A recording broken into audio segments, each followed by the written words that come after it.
2 միլիարդ 15 միլիոն դրամ է հատկացվելու 17 համայնքներում 23 ծրագիր իրականացնելու համար։ Այս մասին մարտի 27-ի կառավարության հերթական նիստում նշեց տարածքային կառավարման և ենթակառուցվածքների նախարար Դավիթ Խուդատյանը։ Ըստ մարզերի բաշխվածության պատկերը հետևյալն է։ Արագածոտնի մարզ 1 ծրագիր 240 միլիոն դրամ, Ահարատի մարզ 2 ծրագիր 370 միլիոն դրամ, Արմավիրի մարզ 3 ծրագիր 113 միլիոն դրամ, Գեղարքունիքի մարզ 7 ծրագիր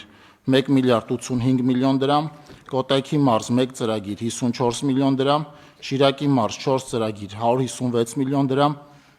Սյունիքի մարզ 1 ծրագիր 7.6 միլիոն դրամ, Տավուշի մարզ 4 ծրագիր 127 միլիոն դրամ։ Վարչապետի հաղորդմամբ ծրագրերը հիմնականում ուղղված են ջրահեռացման համակարգերի, լուսավորության ցանցերի կառուցմանը, ճանապարհների, տանիքների հիմնանորոգմանը, ինչպես նաև կանգառների և մանկապարտեզների գույքի ձեռքբերմանը։ Սյունիքի մարզի Կապան համայնքի Կապան բնակավայրի թունելից մինչև Բաղաբերդ թաղամասի միջնամասը փողոցային լուսավորության համակարգի կառուցում։ Աշխատանքներն ավարտված են, կառուցվել է 7.4 կիլոմետր երկարությամբ լուսավորության համակարգ, տեղադրվել է 249 հատ երկկողմանի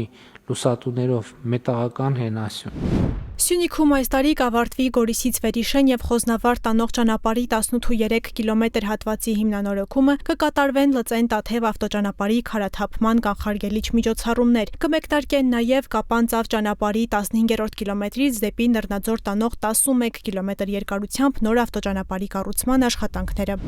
Հիմա Նռնաձոր տանող ճանապարհը մի հատված համընկնում է նախկինում երկաթուղու գծերի հատվածի հետ, պաստառի հատվածի հետ, եւ քանի որ մենք պլանավորում ենք տարածաշրջանային կոմունիկացիաների բացում, եւ ըստ էության սա այդ աշխատանքների գործնական փուլն է։ Այսինքն ըստ էության սա մեր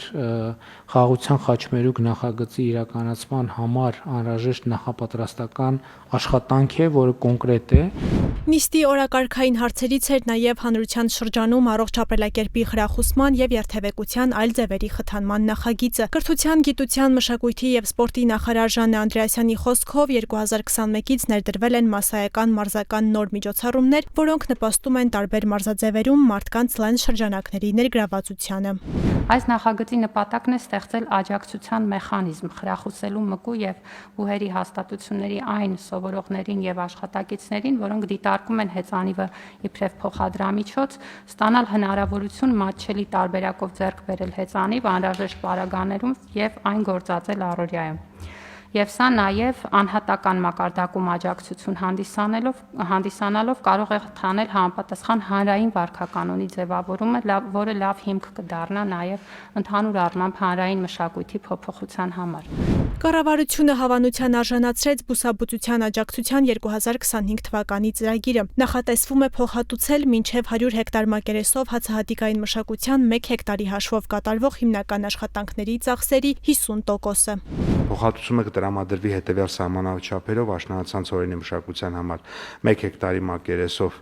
80,000 դրամ, որովհետև մեր հաշվարկները ցույց են տալիս, որ օրինակ վարձանք, բերքահավաք եւ սերմի արժեքը մոտավորապես 160,000 դրամ արժեք է կազմում։